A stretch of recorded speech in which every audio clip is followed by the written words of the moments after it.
Mi nombre es Alma Rivera, y esta noche, a mis 60 años, estoy a punto de cometer el acto más cruel, y a la vez, el más liberador de mi vida.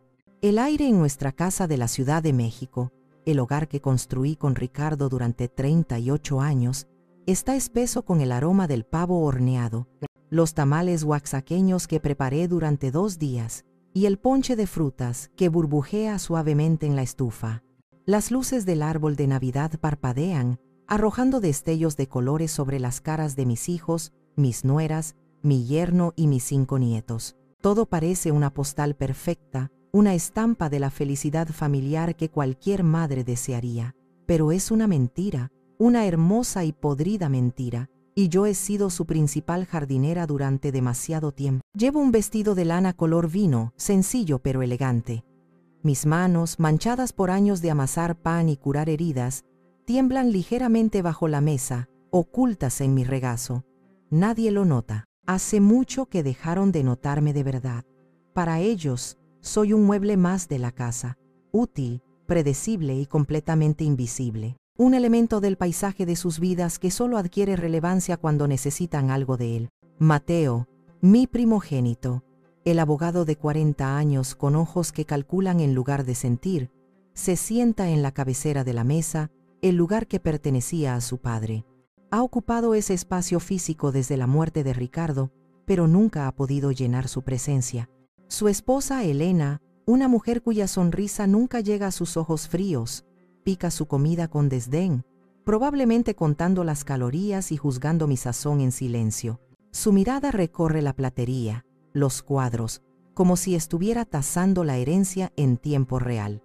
Isabela, mi única hija, tan hermosa y tan frágil como una flor venenosa, no ha levantado la vista de su teléfono en toda la noche. Sus pulgares se mueven con una velocidad vertiginosa sobre la pantalla y solo emite sonidos de aprobación o desdén hacia lo que sea que esté viendo, desconectada del mundo real. Solo ha intervenido una vez para criticar el color de los manteles, diciendo que el rojo era demasiado tradicional. Y Javier, mi bebé, el niño de 32 años que nunca creció, sonríe con esa facilidad encantadora que usa para conseguir lo que quiere. Habla animadamente con sus sobrinos, pero su mirada se desvía constantemente hacia su reloj caro, impaciente porque esta farsa termine para poder ir a donde sea que los parásitos como él van por la noche. Han estado cuchicheando durante semanas, planeando. Los he oído, fragmentos de conversaciones en voz baja cuando creían que estaba durmiendo la siesta. Palabras como poder notarial, incapacidad, la mejor solución para todos. Sus miradas se cruzan sobre la mesa como dagas silenciosas. Creen que no me doy cuenta. Creen que la vieja Alma, la madre abnegada y complaciente, es demasiado tonta, demasiado ciega por el amor, para ver la tormenta que se avecina. No entienden que cuando una mujer vive tanto tiempo en silencio, sus oídos aprenden a escuchar lo que no se dice. El momento llega justo cuando sirvo el flan de cajeta, la receta secreta de mi abuela, el postre favorito de Ricardo. Mateo se pone de pie, golpea suavemente su copa de vino con un tenedor. El tintineo agudo corta la charla insustancial. Todos se callan, hasta los niños más pequeños, con esa intuición animal que tienen, parecen sentir la gravedad del instante. Me gustaría hacer un anuncio, dice, su voz impostada con esa autoridad que aprendió en los tribunales y que ahora usa contra mí. Dejo la cuchara de servir sobre el plato de cristal. El pequeño sonido resuena en el silencio. Lo miro. Mi rostro una máscara de serena curiosidad. Mi corazón no late deprisa por miedo, sino por una anticipación casi eléctrica. Este es el momento, el que he estado esperando. Hemos estado hablando, continúa, enfatizando el hemos, como si fueran un ejército unido contra un enemigo común, todos nosotros. Y hemos llegado a una decisión. Sus ojos, los mismos ojos oscuros de Ricardo, me miran sin una pizca de afecto. No hay reconocimiento de la mujer que lo trajo al mundo, que le curó las fiebres, que celebró sus triunfos como si fueran propios. Solo hay una fría y calculada resolución. Madre, dice, paladeando la palabra como si fuera un veneno. hemos decidido que, a partir de esta noche, dejas de ser miembro de nuestra familia. El silencio que sigue es exquisito, profundo, absoluto. Puedo oír el tic-tac del reloj de pie en el vestíbulo, el crepitar del fuego en la chimenea, el sonido casi imperceptible de mi propia respiración. Miro sus caras. Mateo, con la barbilla en alto, orgulloso del golpe que cree haber asestado. Isabela, con una sonrisita de suficiencia, finalmente interesada en algo más que su pantalla. Javier, asintiendo lentamente, como si confirmara la sabiduría de su veredicto. Sus cónyuges, cómplices en su incomodidad, bajan la mirada. Y entonces, hago algo que rompe su guión por completo. Me río. No es una risa amarga ni histérica, es una risa genuina, suave, que nace desde lo más profundo de mi pecho. Una risa liberada que toma por sorpresa a todos, incluyéndome a mí misma. Me río hasta que las lágrimas asoman a mis ojos, hasta que las mejillas me duelen, hasta que todos en la mesa me miran como si hubiera perdido el juicio. Oh, mis queridos, digo, cuando por fin recupero el aliento. ¡Qué coincidencia tan maravillosa! Con un movimiento lento y deliberado, me inclino para tomar mi bolso, un viejo bolso de piel que Ricardo me regaló en nuestro 10º aniversario. De él, saco 3 sobres de color crema, cada uno sellado con lacre rojo, cada uno con un nombre caligrafiado con mi elegante letra. Mateo, Isabela, Javier. Ya que estamos en época de regalos, digo, poniéndome de pie y caminando alrededor de la mesa para entregar a cada uno su sobre. Aquí está mi regalo de despedida para todos ustedes. Antes de que sus dedos, algunos cuidados con manicuras caras y otros manchados por la tinta de contratos dudosos, rompan los sellos de cera, permítanme que les hable de mí, de la mujer que era antes de esta noche. Mi nombre es Alma Rivera, y durante 60 años, mi universo giró en torno a 2 soles. Mi amado esposo Ricardo y los 3 hijos que creía eran el fruto de nuestro amor. Esta casa, en el corazón de la colonia del Valle, no es una mansión ostentosa. Es un hogar de ladrillo rojo y cantera, con un jardín lleno de bugambillas que yo misma planté. Cada baldosa, cada viga de madera, cuenta la historia de nuestro esfuerzo. Ricardo y yo la compramos cuando solo era un cascarón, y la llenamos de vida, de risas, y sí, de un amor que yo creía incondicional. Él era el motor, el hombre de negocios brillante que convirtió una pequeña panadería en la cadena El Pan de Ricardo, famosa en toda la ciudad. Yo era el corazón, la administradora silenciosa, la que se aseguraba de que los engranajes de la familia siempre estuvieran bien aceitados, la que recordaba los cumpleaños, la que sabía que sopa curaba cada mal. Desde que Ricardo se fue, hace 5 años, un infarto fulminante se lo llevó sin previo aviso. He sentido cómo la casa se encogía a mi alrededor. O quizás, cómo el espacio que yo ocupaba en ella se hacía cada vez más pequeño. Mis hijos, en lugar de unirse a mí en el duelo, parecieron ver en su ausencia una oportunidad. El trono estaba vacío y la tesorería, a su parecer, desprotegida. Mateo, siempre tan práctico, empezó a hablar de optimizar los activos. Elena, su esposa, comenzó a redecorar sutilmente, cambiando mis viejos muebles de madera por piezas modernas y frías que no tenían alma ni historia. Isabela, casada con un hombre bueno pero sumiso que la adora, empezó a señalar cada uno de mis achaques de la edad, sugiriendo que quizás debería tener ayuda profesional. Y Javier, mi niño perdido, divorciado 2 veces y siempre enredado en negocios que nunca funcionaban, vio en mi soledad la fuente inagotable para financiar su incompetencia. La tensión ha ido creciendo, como una humedad invisible que pudre las paredes desde dentro. Las comidas familiares se convirtieron en interrogatorios sobre mis finanzas. Las llamadas telefónicas eran preludios a una nueva petición de dinero. Sus visitas, cada vez más esporádicas, se sentían como inspecciones, como si estuvieran evaluando el estado de la propiedad y de la vieja mujer que venía con ella. Esta noche, mientras preparaba la cena, sabía que algo se rompería. Podía sentirlo en la forma en que evitaban mi mirada, en la cortesía forzada de sus palabras, pero no imaginé que la sentencia sería tan directa, tan brutal. dejas de ser miembro de nuestra familia. Una frase que debería haberme destrozado, pero que extrañamente me ha dado la pieza final que necesitaba para el rompecabezas de mi nueva vida. Ahora los miro. Mateo sostiene el sobre con una confusión evidente en su rostro. Esto no estaba en su plan. Se suponía que yo debía llorar, suplicar, prometerles lo que fuera. La debilidad era mi papel asignado. Isabela lo gira entre sus dedos largos y cuidados. Una arruga de sospecha en su frente perfecta. Javier parece un niño al que le han dado un juguete extraño, curioso pero receloso. Ábranlos, les digo.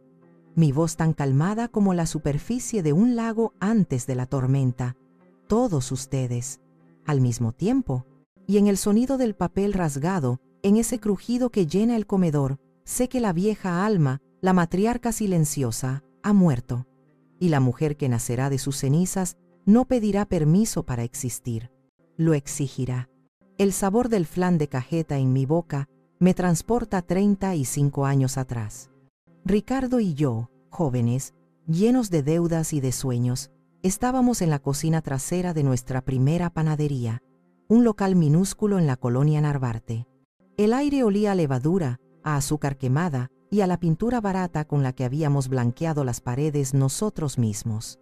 Estábamos agotados, trabajábamos 16 horas al día, pero éramos felices con esa felicidad pura que solo da el esfuerzo compartido. Ricardo, con las manos siempre llenas de harina, me abrazó por la espalda y apoyó su barbilla en mi hombro. Su barba de un par de días me raspó la mejilla. Un día, mi alma susurró contra mi pelo: tendremos una casa grande, con un jardín para tus flores, y nuestros hijos correrán por él sin preocupaciones. Nuestros hijos. En ese entonces, solo teníamos a Mateo, un bebé de 3 años que dormía en un Moisés improvisado en la trastienda, arrullado por el murmullo de nuestras voces y el ronroneo del viejo horno. Era un niño serio, de ojos grandes y oscuros como los de su padre. Ricardo lo adoraba. Veía en él la continuación de su legado, el futuro abogado que protegería el pequeño imperio que estábamos construyendo con sudor y pocas horas de sueño. El recuerdo se vuelve más nítido, más doloroso, como enfocar una lente sobre una herida. Mateo tenía 17 años y acababa de recibir la carta de aceptación de una de las facultades de derecho más prestigiosas y caras del país. La alegría en el rostro de Ricardo fue inmensa, un sol que iluminó nuestra modesta cocina. Pero yo vi la sombra de preocupación en sus ojos esa noche, mientras revisaba los libros de contabilidad a la luz de una pequeña lámpara. El negocio iba bien, pero no lo suficiente para cubrir esa matrícula, sin sacrificar nuestros planes de abrir una segunda sucursal.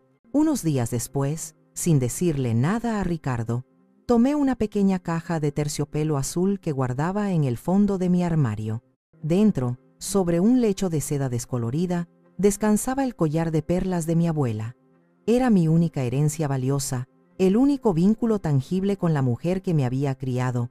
Recuerdo el frío de las perlas contra mi piel mientras me lo probaba por última vez frente al espejo. Eran pesadas, sustanciales, como pequeños orbes de historia familiar. Luego, lo envolví en un pañuelo de seda y fui a la casa de empeños del centro, un lugar sombrío que olía a desesperación y naftalina. El dinero que me dieron fue suficiente para el primer año de Mateo. El hombre detrás del mostrador me miró con lástima. «Es una buena pieza, señora. ¿Está segura?» Asentí, incapaz de hablar. Esa noche, durante la cena, le entregué a Ricardo el recibo del banco. «¿Cómo?», preguntó, atónito. «Vendí unas cosas viejas que ya no usaba». Mentí, con una sonrisa que no delataba el pequeño hueco que sentía en el pecho, justo donde solía descansar el collar. Cuando le dimos la noticia a Mateo, sus ojos brillaron. Me abrazó con fuerza, una rara muestra de afecto en un adolescente tan reservado. Su cuerpo joven y fuerte me envolvió. «Te lo juro, mamá», dijo, su voz quebrada por la emoción, su cara escondida en mi hombro. «Nunca olvidaré esto. Te lo pagaré con creces. Cuidaré de ustedes siempre. Seré un hombre del que te sentirás orgullosa». Creí en sus palabras. Vaya si creí. Las atesoré como si fueran las perlas que había vendido. El recuerdo se disuelve y es reemplazado por otro, mucho más reciente, como un trago de vinagre después de un sorbo de miel. Hace apenas 6 meses, en una cena para celebrar el ascenso de Mateo en su bufete. Estábamos en un restaurante carísimo, de esos donde los platos son más grandes que la comida y el silencio es parte del menú. Elena, su esposa, lucía un vestido de seda y joyas que probablemente costaban más de lo que ganamos en nuestro primer año de la panadería. Yo, para la ocasión, me había puesto un collar de fantasía que me recordaba vagamente al de mi abuela. Las perlas de plástico brillaban bajo las luces del restaurante. Una de las amigas de Elena, una mujer igualmente estirada, me lo halagó con condescendencia. ¡Qué collar tan pintoresco, Alma! Antes de que pudiera responder, Elena intervino con una risita cortante. ¡Ay, déjala! A mi suegra le encantan sus antigüedades, aunque a veces parezcan sacadas de un baúl de disfraces. La amiga rió con ella. Busqué la mirada de Mateo. Busqué al joven de 17 años que me había prometido cuidarme siempre, pero no estaba allí. En su lugar, había un hombre de 40 que sonrió, una sonrisa tensa y avergonzada, y cambió de tema rápidamente, hablando del último modelo de coche alemán. No me defendió, no dijo nada. Su silencio fue más cruel que la burla de Elena. En ese momento, en ese restaurante de lujo, entendí que el collar de perlas de mi abuela no se había convertido en la matrícula de un abogado, se había convertido en cenizas. Y el viento de la ingratitud me la soplaba en la cara, una y otra vez. La risa hueca de Isabela, que ahora ha cesado para convertirse en una mueca de expectación, me trae otro recuerdo, uno cosido con hilos de amor y desprecio. Mi hija siempre fue mi pequeña princesa, la luz de mis ojos, la que heredó mi gusto por las telas y los colores, pero no mi paciencia ni mi gratitud. Cuando iba a cumplir 15 años, su obsesión era un vestido de diseñador que vio en una revista de modas. Era una creación de ensueño, con capas de tul color lavanda y un corpiño bordado con miles de diminutas cuentas de cristal. Y por supuesto, tenía un precio que nos habría obligado a hipotecar la casa. Ricardo, siempre pragmático, fue tajante. Es una locura, Alma. No podemos permitírnoslo. La fiesta ya es un gasto enorme. Isabela lloró durante días. Se encerró en su cuarto, negándose a comer, dramatizando su desdicha como solo una adolescente puede hacerlo. Sus sollozos resonaban por el pasillo, pequeños puñales que se clavaban en mi corazón. Yo no podía soportar verla así. Una noche, mientras todos dormían, saqué la vieja máquina de coser de mi madre del armario del cuarto de huéspedes. Durante las siguientes 3 semanas, mi vida se convirtió en un susurro de tela y el zumbido constante de la aguja. Mi mundo se redujo a la pequeña luz de la máquina de coser. Compré metros de tul de la mejor calidad que pude encontrar en las tiendas del centro. Busqué pedrería similar en mercerías ocultas. Pasé horas ensartando cuentas hasta que mis dedos estuvieron hinchados y llenos de pinchazos. Me desvelé noche tras noche, con los ojos ardiendo y la espalda rígida, recreando aquel vestido de ensueño puntada por puntada, basándome solo en una fotografía borrosa de la revista. Ricardo me encontraba a veces, dormida sobre la mesa, y me llevaba a la cama en brazos, susurrando: «Eres increíble, mi alma». El día de su fiesta, cuando le mostré el vestido colgado en su armario, cubierto con una funda de plástico, sus ojos se abrieron como platos. Se quedó sin aliento. Era idéntico, quizás incluso más hermoso, porque cada cristal, cada costura, estaba impregnado de mi amor. «Mamá», susurró, tocando la tela con una reverencia que nunca antes le había visto.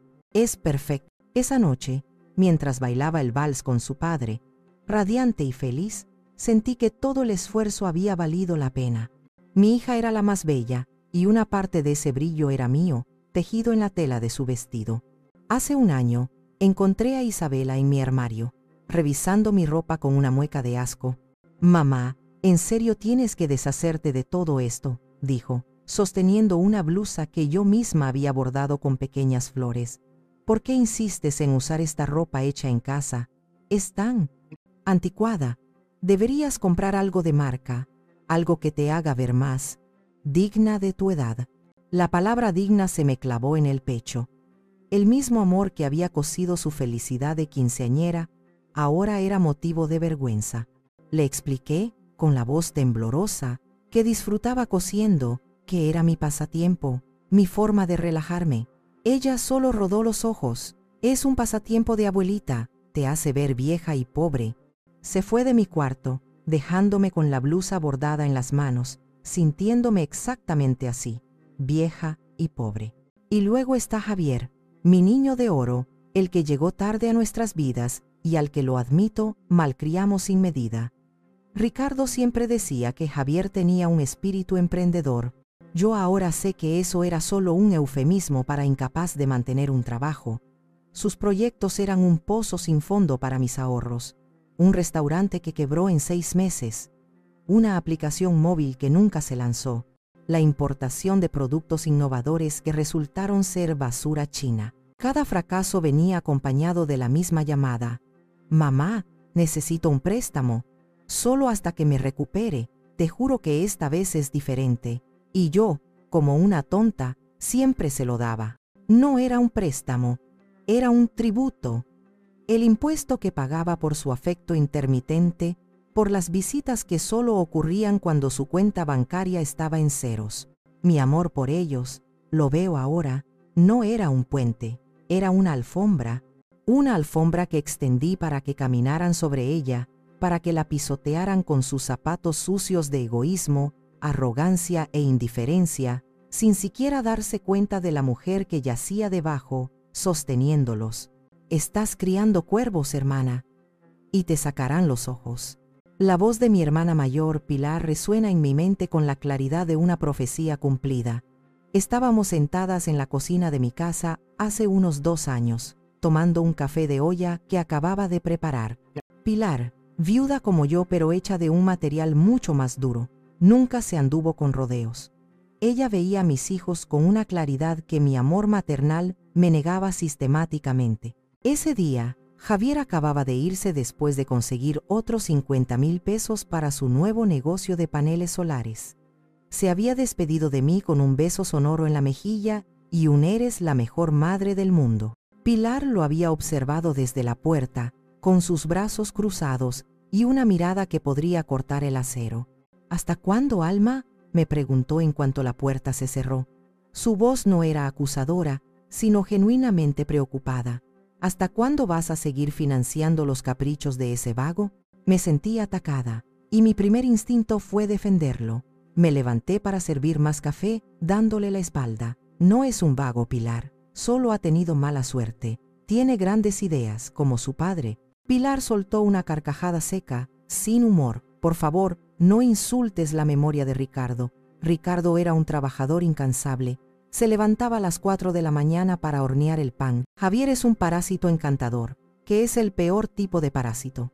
Y los otros 2 no son mucho mejores. Mateo te trata como si fuera su asistente personal, e Isabela como su cajero automático con mal gusto para la ropa». Sus palabras me dolieron. Eran crueles porque eran ciertas. Me volví para enfrentarla, con la jarra de café en la mano. «¿No es así?», murmuré, aunque mi voz carecía de convicción. «Me quieren. Solo están pasando por un mal momento desde que Ricardo murió. Se sienten perdidos sin su padre. Perdidos están en sus cuentas bancarias.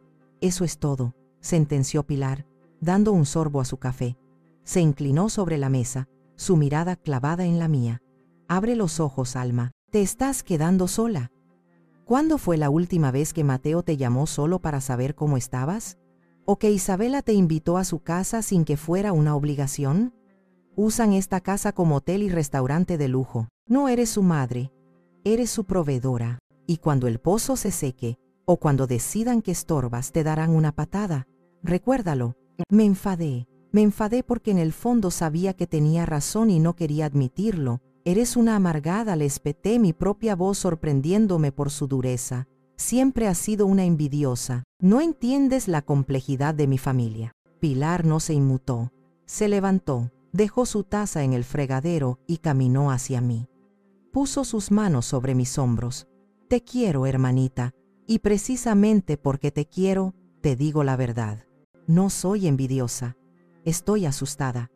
Asustada por ti. Se fue dejándome con un nudo de resentimiento y verdad en el estómago. Pero sus palabras se quedaron conmigo, como una astilla clavada bajo la uña. Empecé a observar, a escuchar de verdad, no solo sus palabras, sino sus silencios, sus gestos. Y poco a poco, la venda que yo misma me había puesto, tejida con hilos de amor y negación, comenzó a deshacerse. Vi la impaciencia en los ojos de Mateo cuando le contaba alguna anécdota de mi día. Escuché el tono condescendente en la voz de Isabela cuando me corregía en público. Sentí el vacío en los abrazos de Javier, que solo duraban lo suficiente para tantear el bolsillo de mi delantal. Pilar tenía razón. Estaba criando cuervos. Y esta noche, en la cena de Nochebuena, no solo intentaron sacarme los ojos, intentaron arrancarme el alma. Lo que no saben es que gracias a ellos, mi alma finalmente ha aprendido a luchar. El verdadero principio del fin no fue esta noche, fue hace un mes, en un frío domingo de noviembre. Lo llamaron una reunión familiar urgente. Me extrañó la formalidad. Vinieron todos, incluso Elena, que siempre tenía una excusa para no visitar. Se sentaron en la sala, en los mismos sofás donde habían aprendido a caminar, y me miraron con una seriedad ensayada que me heló la sangre. El aire estaba cargado de una solemnidad falsa. Mateo, como siempre, tomó la palabra. Sacó una carpeta de su maletín de piel, como si estuviera en una junta directiva y yo fuera un punto problemático en la agenda. La colocó sobre la mesita de centro con un golpe seco. «Mamá, hemos estado muy preocupados por ti», comenzó. Su tono era una mezcla aceitosa de falsa compasión y autoridad legal. Vivir sola en esta casa tan grande es mucho para una mujer de tu edad. La jardinería, el mantenimiento, las escaleras, es peligroso. El otro día te tropezaste, ¿recuerdas? Se refería a un pequeño traspié en el jardín hacía semanas, un incidente insignificante que ahora magnificaba hasta convertirlo en una prueba de mi senilidad. Isabela sintió, añadiendo su toque de veneno. Además, te estás aislando, casi no sales, necesitas socializar, estar con gente de tu condición. Mi condición, viuda, 60 años, de repente, mi vida era una condición que necesitaba ser gestionada, una enfermedad. Hemos investigado un poco, continuó Mateo, abriendo la carpeta. Dentro había folletos brillantes, satinados. Hay unas residencias para mayores fantásticas a las afueras de la ciudad, con jardines, actividades, cuidados médicos las 24 horas, un lugar seguro y adecuado para ti. Las imágenes mostraban a ancianos sonrientes jugando a las cartas y haciendo yoga. Parecía una prisión de lujo, un lugar donde la gente va a esperar la muerte en cómodas cuotas. Mi corazón empezó a latir con fuerza, un tambor sordo de pánico y rabia. Mis manos, que descansaban en mi regazo, se cerraron en puños. ¿Quieren que me vaya de mi casa?, pregunté. Mi voz apenas un susurro. La casa que olía a Ricardo, la casa donde mis paredes estaban impregnadas de las risas de mis hijos cuando eran niños. No es irte, mamá. Es una transición, me corrigió Elena con una sonrisa condescendiente, como si le hablara a una niña pequeña. Una transición a una vida más cómoda y segura. Y, seamos honestos, la venta de esta casa resolvería muchos problemas. Ahí estaba, la verdadera razón, la palabra clave, venta, la palabra que colgaba en el aire como un buitre. Javier, que había permanecido en silencio, finalmente habló, tratando de suavizar el golpe con su encanto habitual. Piénsalo, mamá, tendrías un montón de dinero líquido, podrías viajar, darte lujos, lo que siempre quisiste. Y a nosotros nos daría una tranquilidad enorme saber que estás bien cuidada. Y, claro, añadió, casi como un murmullo, nos ayudaría a estabilizar nuestras propias finanzas. La honestidad de su egoísmo fue casi refrescante. ¿Y qué pasaría con el negocio?, pregunté, refiriéndome a la cadena de panaderías, el legado de Ricardo, del cual yo aún poseía la participación mayoritaria. Mateo cerró la carpeta, su expresión se endureció, La máscara de preocupación se cayó para revelar al depredador. Obviamente, nosotros nos encargaríamos de gestionarlo. Sería una carga menos para ti. Podrías jubilarte de verdad. Jubilarme, encerrarme, despojarme. Me miraron los tres mis hijos, esperando mi respuesta, esperando que me derrumbara, que aceptara mi destino como una anciana dócil y senil. Vi en sus ojos no la preocupación, sino la codicia. Vi el reflejo de las calculadoras, sumando los metros cuadrados de mi hogar, dividiendo el valor de mi vida en 3 partes iguales. Por primera vez, no vi a mi bebé. Vi a 3 extraños con caras familiares, 3 lobos disfrazados con la piel de los corderos que yo había criado. Me puse de pie. Mis piernas temblaban, pero mi voz salió firme y clara, una voz que no sabía que poseía. No, dije, esta es mi casa, la casa que Ricardo y yo construimos. Mientras yo viva, no se vende, y el negocio sigue siendo mío. La reunión ha terminado. Ahora, por favor, váyanse de mi casa. Salí de la sala sin mirar atrás, subí las escaleras y me encerré en mi dormitorio. La conmoción que dejé a mis espaldas era palpable. Escuché sus murmullos airados y luego el portazo de la calle. Fue mi primera batalla ganada, y en esa pequeña y amarga victoria encontré la fuerza para prepararme para la guerra. Esa noche no dormí. La casa, mi santuario, de repente se sentía como un territorio ocupado, un campo de batalla en espera. Vagué por los pasillos oscuros, tocando los muebles, las fotografías en las paredes. Cada objeto era un fantasma de un amor que ahora se sentía como una estafa. Mis pasos no hacían ruido sobre las alfombras, como si yo también me estuviera convirtiendo en un fantasma en mi propio hogar. Me detuve frente al gran retrato de Ricardo en el estudio. Su mirada seria, casi severa, parecía juzgarme desde el lienzo. ¿Es esto lo que querías, Ricardo?, le susurré a la oscuridad. ¿Criamos hijos o buitres? ¿En qué momento se pudrió todo? ¿Fue mi culpa? ¿Les di demasiado amor? ¿Demasiadas pocas responsabilidades? ¿Qué hice mal? El silencio del hombre en el cuadro era una respuesta en sí misma. Las lágrimas que no había derramado frente a ellos brotaron sin control. Me deslicé por la pared hasta sentarme en el suelo, abrazando mis rodillas. Lloré por la niña ingenua que se había enamorado de un hombre ambicioso, por la joven madre que había sacrificado todo, por la mujer de 60 años que se enfrentaba a la más absoluta de las traiciones. Mi cuerpo se sacudía con sollozos que parecían venir del fondo de la tierra, un duelo no por mi marido muerto, sino por mi familia viva.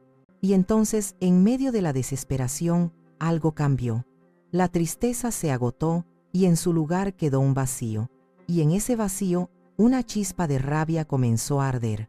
Una rabia fría, lúcida, purificadora. No era la furia ciega de una víctima, era la ira enfocada de una superviviente que se da cuenta de que ha estado viviendo en una jaula con la puerta abierta. Me sequé las lágrimas con el dorso de la mano. Miré de nuevo el retrato de Ricardo. No, me dije, mi voz un susurro ronco en la habitación silenciosa. No voy a dejar que destruyan lo que construimos. No voy a dejar que me borren de mi propia vida. Esta historia no terminará con un punto final puesto por ellos. Terminará con el mío. Al amanecer, con los primeros rayos de sol grisáceo filtrándose por la ventana, tomé el teléfono. Mis dedos estaban firmes. Mi primera llamada fue a Pilar. Tenías razón, le dije en cuanto descolgó. Mi voz ya no temblaba. Hubo un silencio al otro lado de la línea. Luego la voz de mi hermana, suave pero firme. ¿Qué necesitas, Alma? Necesito una abogada, respondí. No una buena, la mejor. Una cabrona sin piedad que no le tenga miedo a una pelea familiar. Pilar no hizo preguntas. Solo dijo, tengo un hombre. Se llama Lucía Morales. Es joven, pero dicen que tiene dientes de tiburón. Te enviaré su contacto. Mi segunda llamada fue a un cerrajero. Había una caja fuerte en el estudio de Ricardo, una vieja y pesada caja de hierro que él siempre había mantenido cerrada. Son solo papeles viejos del negocio, querida, nada importante, me decía cada vez que preguntaba. Nunca le había dado importancia, hasta ahora. Algo en mi interior, una intuición, una voz susurrante que había ignorado durante años, Me decía que las respuestas, o quizás las armas que necesitaba, estaban encerradas allí dentro. Si mis hijos querían jugar a la estrategia, yo iba a encontrar el mapa del tesoro y las minas terrestres. El cerrajero era un hombre mayor, de manos expertas y pocas palabras. Trabajó en silencio durante casi 1 hora. El único sonido era el delicado clic de sus herramientas contra el metal. Yo esperaba a su lado, con una taza de café intacta enfriándose en mis manos, el corazón martillándome contra las costillas. Cada clic era como el segundero de un reloj contando hacia una detonación. Finalmente, con un chasquido sordo y satisfactorio, la pesada puerta de hierro cedió. «Listo, señora», dijo el hombre, secándose el sudor de la frente. Le pagué generosamente y lo acompañé a la puerta. Una vez sola, cerré la puerta del estudio y me arrodillé frente a la boca oscura de la caja fuerte. El interior olía a polvo, a papel viejo y a secretos. No había fajos de billetes ni joyas ocultas. Solo una pila de carpetas de cartón, atadas con un listón descolorido. La primera que tomé tenía una sola palabra escrita en la pulcra caligrafía de Ricardo: Orígenes. Con los dedos temblorosos, desaté el listón. Dentro había documentos oficiales, actas de nacimiento, papeles legales y 3 informes médicos que nunca había visto. Eran pruebas de ADN. Leí el primer informe. El nombre del sujeto era Mateo Rivera. La conclusión era clara, impresa en una jerga científica que, sin embargo, era imposible de malinterpretar. No se encuentra correspondencia genética que sugiera una relación de maternidad biológica con la señora Alma Rivera. Mi cerebro se negó a procesarlo. Debe ser un error, una formalidad legal que no entiendo. Tomé el segundo informe. Isabela Rivera, la misma conclusión. El tercero, Javier Rivera, lo mismo. El aire se volvió denso, difícil de respirar. Me apoyé contra el escritorio para no caer. Mis hijos, los bebés que había acunado, amamantado, a los que les había cantado canciones de cuna, no eran mis hijos. No de mi sangre, no de mi vientre. La palabra adopción flotó en mi mente. Ricardo nunca me había dicho nada. ¿Por qué? ¿Por qué ocultarme algo así? Busqué frenéticamente entre los papeles y entonces lo encontré. Un certificado de adopción, sí. Pero los nombres de los padres biológicos habían sido tachados con una gruesa tinta negra. Sin embargo, en la parte superior, en la sección de la madre adoptiva, mi nombre estaba claro. Y en la del padre adoptivo, también estaba el de Ricardo. Esto no tenía sentido. ¿Habíamos adoptado juntos a 3 niños sin que yo lo supiera? Era imposible. Y entonces, mis ojos se posaron en la última carpeta, escondida al fondo. Era más delgada, contenía solo unas pocas hojas. Eran copias de 3 actas de nacimiento originales, las que habían sido reemplazadas por los documentos de adopción. Leí el nombre de la madre en la primera, Diana Blackwood, y el del padre, Ricardo Rivera. Un frío glacial se apoderó de mí, un frío que nacía en la médula de mis huesos y se extendía por todo mi cuerpo. Diana Blackwood. Ricardo me había hablado de ella, su primera esposa, la que, según él, había muerto trágicamente de una enfermedad rara años antes de que nos conociéramos. Mis hijos no eran adoptados de extraños, eran los hijos de mi marido y otra mujer. Y yo había sido la niñera, la incubadora de una familia que no era mía. La mentira de mi vida entera se desplegó ante mí, vasta, oscura y monstruosa. Llamé a Lucía Morales esa misma tarde. Cuando llegó a mi casa, encontró a una mujer rota. Le mostré los papeles sobre la mesa del comedor, el altar donde tantas farsas familiares se habían celebrado. Lucía, una mujer de 30 y tantos con una mirada intensa y un traje impecable, leyó cada documento en silencio, su expresión transformándose de la curiosidad profesional a una conmoción apenas disimulada. Se tomó su tiempo, releyendo cada línea, sus labios apretados en una fina línea. «Esto es dinamita, señora Rivera», dijo finalmente, quitándose las gafas y frotándose el puente de la nariz. «Esto no es solo un caso de fraude en una adopción. Esto es la construcción deliberada de una vida falsa. Su marido la engañó de una manera monumental. Pero había más. En el fondo de la carpeta de orígenes encontramos una carta.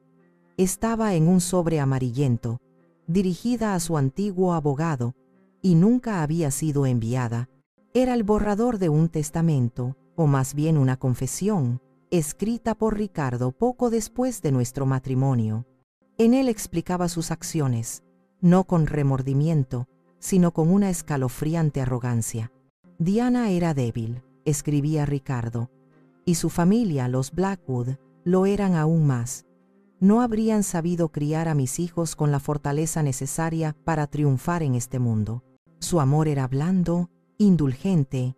Yo les di un destino, un linaje de fuerza, y para ello necesité un nuevo vehículo, una nueva madre. Alma es perfecta, es joven, devota, ingenua. Amará a mis hijos como si fueran suyos, sin hacer las preguntas incorrectas. Es la tierra fértil donde mi linaje crecerá, sin la mala hierba del sentimentalismo de los Blackwood. Cada palabra era un latigazo. Vehículo, tierra fértil, no era su esposa ni su compañera, era una herramienta, un útero de alquiler para sus ambiciones dinásticas, una simple pieza en su tablero de ajedrez. Y entonces, la bomba final. La carta continuaba detallando cómo, tras la muerte de Diana en un desafortunado accidente de coche, sus padres, James y Margaret Blackwood, habían solicitado la custodia de los niños. Ricardo, temiendo perder el control sobre su linaje, huyó con ellos de Guadalajara a la Ciudad de México antes de la audiencia judicial. Cambió sus apellidos, inventó la historia de la adopción y me encontró a mí, la coartada perfecta, una joven impresionable que no cuestionaría a un hombre mayor y exitoso. «Secuestro», susurró Lucía, su voz llena de incredulidad. Su marido no solo le mintió, cometió un delito federal. Secuestró a sus propios hijos de sus abuelos legítimos. Mis hijos tenían otra familia, unos abuelos que los habían amado, que los habían buscado. Una vida entera les había sido robada, y a mí también. Me habían robado la oportunidad de ser madre de verdad, o al menos, de tomar una decisión informada. ¿Siguen vivos?, pregunté, la voz ahogada. ¿Los abuelos Blackwood? Con esto, dijo Lucía, señalando la carta, podemos averiguarlo, y si lo están, su testimonio anularía esta adopción fraudulenta en un instante. Esa noche, me senté sola en la oscuridad del estudio, intentando asimilar la magnitud de la traición. Ricardo no solo me había engañado a mí, había profanado la memoria de su primera esposa, había destrozado a su familia y había condenado a sus propios hijos a vivir una mentira. Me di cuenta de que el monstruo no eran mis hijos. Ellos eran solo el síntoma. El verdadero monstruo había dormido a mi lado durante 38 años. Mi dolor era tan inmenso que amenazaba con consumirme. Pensé en rendirme, en dejar que mis hijos tomaran la casa, el dinero, todo. ¿Qué importaba ya? Mi vida había sido una farsa. Quizás merecía terminar en el olvido de una residencia para ancianos. Miré una vieja fotografía en el escritorio. No era de Ricardo ni de mis hijos. Era una foto de mi madre, una mujer fuerte, de campo, que me había criado sola después de que mi padre nos abandonara. Recordé sus palabras, dichas tantas veces, con sus manos callosas sosteniendo las mías. «Mija, nunca dejes que nadie te diga cuánto vales. Ese precio solo lo pones tú, y tú vales todo el oro del mundo». En ese momento, la desesperación se transformó. La mujer que Ricardo había llamado ingenua y dócil murió, y en su lugar nació una furia helada. No iba a ser borrada, no iba a ser una nota a pie de página en la historia fraudulenta de la familia Rivera. Iba a ser el capítulo final, el que lo quemaría todo hasta los cimientos. Los siguientes días fueron un torbellino de actividad febril, un montaje silencioso de mi venganza. Lucía se convirtió en mi generala y yo en su soldado más disciplinada. Contratamos a un investigador privado, un ex policía llamado Méndez, un hombre con cara de pocos amigos y una eficiencia aterradora. Le di un objetivo claro: quiero saber cada secreto sucio, cada deuda, cada mentira de mis 3 hijos. No deje piedra sin remover. Mientras Lucía rastreaba a la familia Blackwood con una delicadeza casi quirúrgica, Méndez se sumergió en las vidas de mis hijos.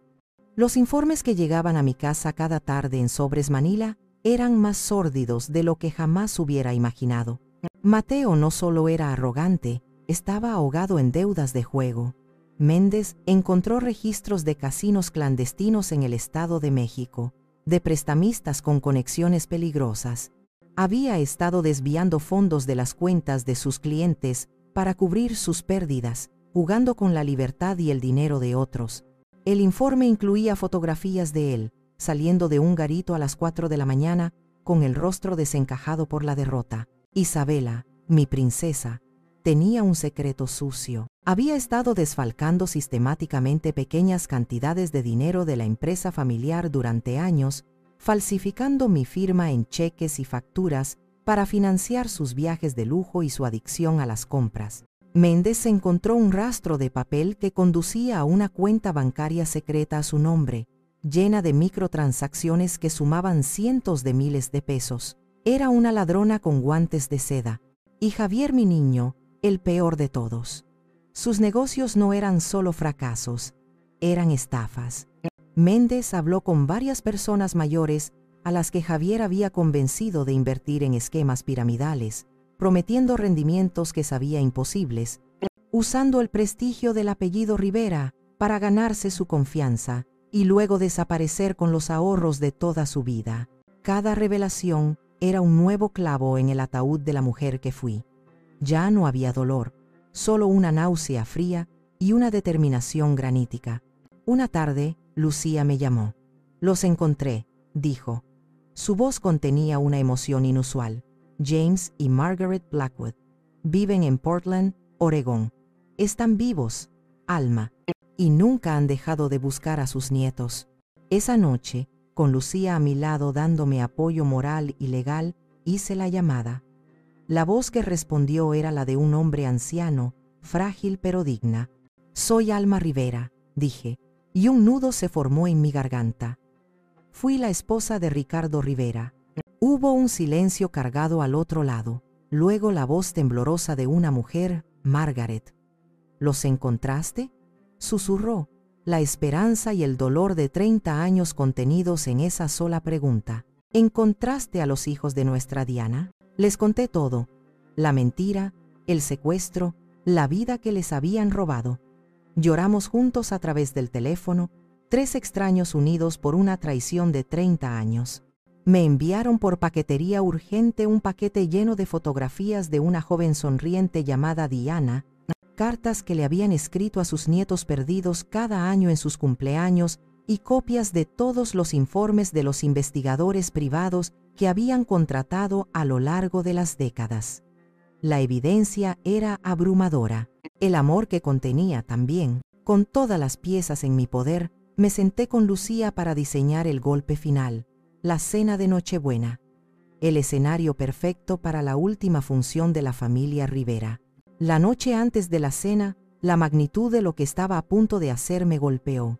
Miré las fotos de mis hijos cuando eran pequeños, sus caras inocentes sonriéndome desde los marcos de plata. Estaba a punto de destruir sus vidas. Por un momento, una duda terrible me asaltó. ¿Tenía derecho a hacer esto? Llamé a Pilar, mi voz un hilo. «Casi no puedo hacerlo, hermana. Son mis hijos a pesar de todo». La voz de Pilar fue firme, el ancla que necesitaba. «No, Alma, eran los niños que criaste. Los hombres y la mujer en los que se convirtieron te declararon la guerra. Ya lloraste suficiente por ellos. Ahora, haz que ellos lloren por lo que te hicieron. Por ti, por Diana, por esos viejos que llevan 30 años esperando». Colgué el teléfono. La duda se había ido. Me quedé despierta toda la noche, no preparando la comida, sino preparando mi alma, caligrafiando los nombres en los sobres, metiendo dentro las pruebas de sus crímenes y las llaves de su verdadero pasado. No era un acto de venganza, era un acto de justicia y de liberación. Y así volvemos a la mesa del comedor, al silencio roto por el sonido del papel. 3 depredadores abriendo, sin saberlo, sus propias jaulas. Mateo es el primero en sacar los papeles. Su rostro de abogado, entrenado para no mostrar emociones, se descompone en tiempo real como una escultura de cera bajo el sol. Lo primero que ve es el informe de ADN, la prueba irrefutable de que yo no soy su madre. Sus cejas se fruncen en confusión. Luego, ve los extractos bancarios de sus cuentas en paraísos fiscales, las copias de las transferencias desde las cuentas de sus clientes, las declaraciones juradas de 2 de sus socios detallando su malversación. Su boca se abre ligeramente. El color abandona su rostro, dejándolo con un tono grisáceo, enfermizo, y finalmente, una fotografía, una foto a color de una joven hermosa y sonriente, con sus mismos ojos oscuros. En el reverso, una nota escrita con letra temblorosa. Soy Diana, tu madre, y te he estado esperando. Junto a la foto, una carta de un hombre llamado James Blackwood, su abuelo, detallando 30 años de búsqueda. Isabela saca sus documentos con dedos temblorosos. También ve la prueba de ADN.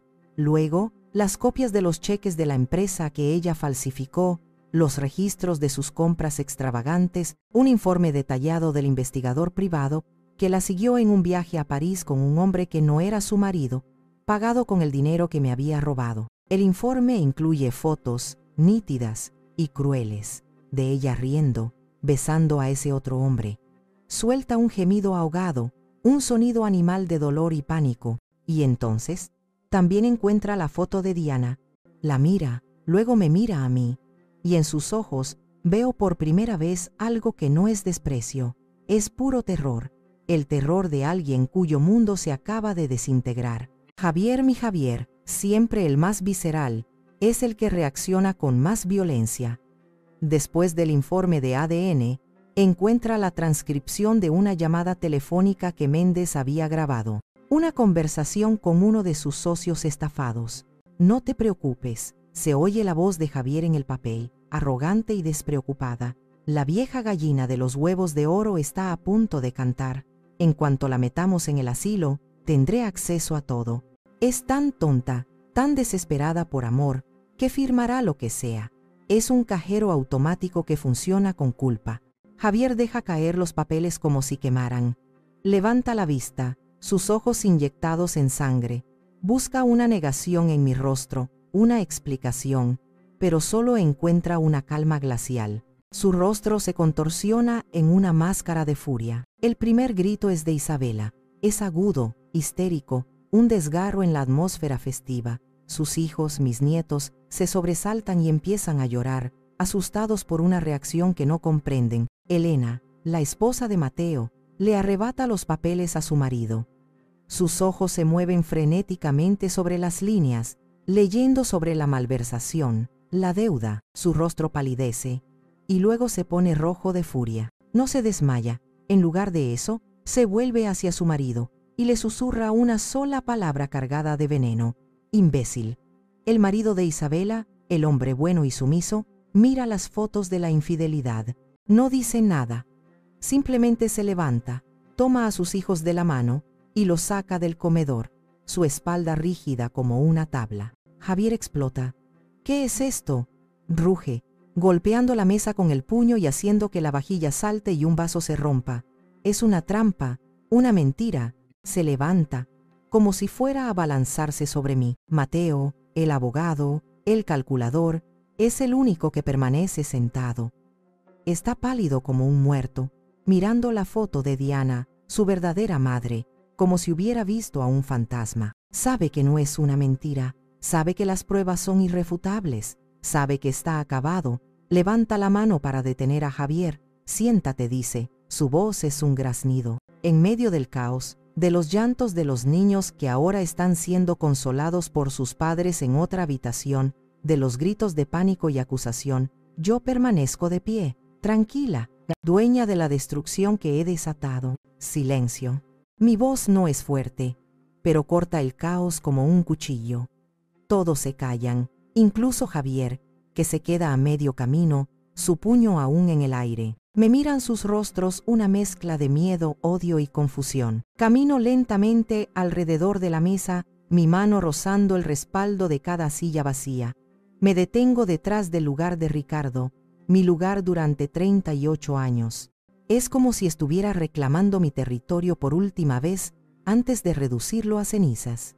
No hay ninguna mentira en esos sobres, digo, mi voz resonando en el comedor repentinamente silencioso.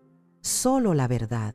Una verdad que mi marido, su padre, se esforzó mucho por ocultar, construyendo esta vida como una hermosa jaula dorada para todos nosotros. Miro a Mateo. Tú no eres mi hijo. Eres el hijo de Diana Blackwood, una mujer a la que te robaron. Tu padre te secuestró de tus abuelos, quienes te han buscado cada día durante los últimos 35 años. Te mintió sobre quién eras, y tú, a cambio, le mentiste a tus clientes, a tu esposa y a mí. Malversaste dinero para pagar tus vicios, planeando desecharme cuando ya no te fuera útil. Me giro hacia Isabela, que ahora solloza silenciosamente, abandonada por su marido. Y tú tampoco eres mi hija, también eres hija de Diana. Tu padre te robó tu herencia de amor verdadero. Y tú, en respuesta, me robaste mi dinero y mi confianza, año tras año, mientras me sonreías a la cara y criticabas hasta el aire que respiraba. Me llamaste vieja y pobre, ¿recuerdas? Bueno, ahora vas a saber lo que es ser pobre de verdad. Finalmente mis ojos se posan en Javier. Él me sostiene la mirada, su rostro una máscara de desafío y pánico. Y tú, mi bebé, el hijo de Diana, el que más amé, el que más defendí, y el que me apuñaló con más saña. La vieja gallina de los huevos de oro, esas fueron tus palabras, no las mías. Creíste que era tu cajero automático, pero te equivocaste. Solo era la guardiana del dinero que nunca te perteneció. Doy un paso al frente, apoyando mis manos en el respaldo de la silla. Durante 30 años, viví en la prisión de la mentira de su padre. Fui su coartada, su niñera, su banco. Y ustedes, los hijos que crié con amor, se convirtieron en mis carceleros. Querían echarme de mi familia. Bueno, felicidades, deseo concedido. Hago una pausa, dejando que el peso de mis siguientes palabras se asiente, que penetre en sus mentes aturdidas. Esta mañana, mi abogada presentó una petición para disolver legalmente mi adopción sobre ustedes, basada en el fraude y el secuestro originales. Para cuando los tribunales abran después de las fiestas, seremos, a todos los efectos legales, completos extraños. Ya no tendrán ningún derecho sobre mí, ni yo ninguna obligación hacia ustedes. Un jadeo colectivo recorre la sala. Esta casa, continuó, con un gesto amplio, fue vendida la semana pasada. Los nuevos dueños toman posesión en 15 días. Les sugiero que empaquen rápido. Las pruebas de sus crímenes, por cierto, ya han sido entregadas a las autoridades correspondientes. Mateo, el Colegio de Abogados, recibirá una copia. Isabela, el fiscal de delitos financieros.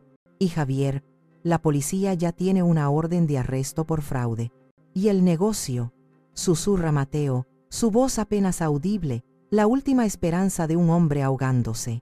El pan de Ricardo, digo, saboreando la ironía, junto con cada centavo, cada propiedad, cada acción a mi nombre, ha sido transferido a un fideicomiso irrevocable. Su único beneficiario es una fundación que ayuda a madres solteras y a niños abandonados en Oaxaca. Ni un solo peso será para ustedes. Ahora sí, el silencio es total. Es el silencio de la aniquilación, la comprensión final de que no queda nada por salvar. Querían una vida sin mí, digo, mi voz ahora más suave, casi compasiva, ahora la tienen. Son libres, libres para enfrentar sus deudas, sus crímenes y sus demonios, y libres para conocer a la familia que realmente los ha estado esperando. Sus abuelos tienen su número de teléfono. Si deciden llamar, es cosa suya. Cojo mi bolso del aparador, camino hacia la puerta del comedor. Me detengo en el umbral y los miro por última vez, no como una madre, sino como una jueza que acaba de dictar sentencia. Yo no soy su madre, repito, y esta vez, la verdad me libera por completo. Nunca lo fui. Feliz Navidad. Cierro la puerta a mis espaldas, dejando atrás los primeros gritos de su nueva y terrible realidad. Camino por el pasillo, salgo a la noche fría y estrellada, y por primera vez en 30 años, respiro aire puro. Han pasado 2 años desde aquella Nochebuena, 2 años desde que cerré la puerta de mi antigua vida y abrí la de la mía. No vivo en la Ciudad de México. El ruido, los recuerdos, la contaminación de las mentiras, todo era demasiado. Ahora vivo en un pequeño pueblo en la costa de Oaxaca, en una casita de adobe blanco y tejas rojas que mira directamente al Océano Pacífico. El único ruido que me despierta por las mañanas es el de las olas rompiendo contra las rocas y el canto de los pájaros. Mi casa es pequeña, fácil de limpiar, llena de luz y de los colores vivos de los textiles locales. Con una parte del dinero que me había pertenecido legítimamente antes del fideicomiso, el dinero de mi propia familia, compré esta casa y fundé una pequeña cooperativa de costura en el pueblo. La llamamos Hilos de Alma. Enseñamos a las mujeres jóvenes de la comunidad a bordar, a coser, a crear. Vendemos sus creaciones a los turistas y en línea. No nos estamos haciendo ricas, pero estamos tejiendo una red de apoyo, de independencia, de dignidad. Estas mujeres, con sus risas y sus historias de lucha y resiliencia, se han convertido en mi nueva familia. Una familia elegida, basada en el respeto mutuo y el trabajo compartido. A veces, las noticias del otro mundo me llegan a través de Pilar, que me visita 2 veces al año.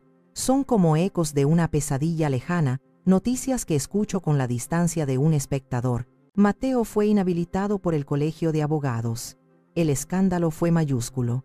Perdió su licencia, su reputación y su fortuna. Elena se divorció de él en cuanto el escándalo estalló, asegurándose de llevarse lo poco que no estaba embargado por los clientes estafados. Ahora vive en un pequeño apartamento, trabajando como asesor legal para una empresa de seguros.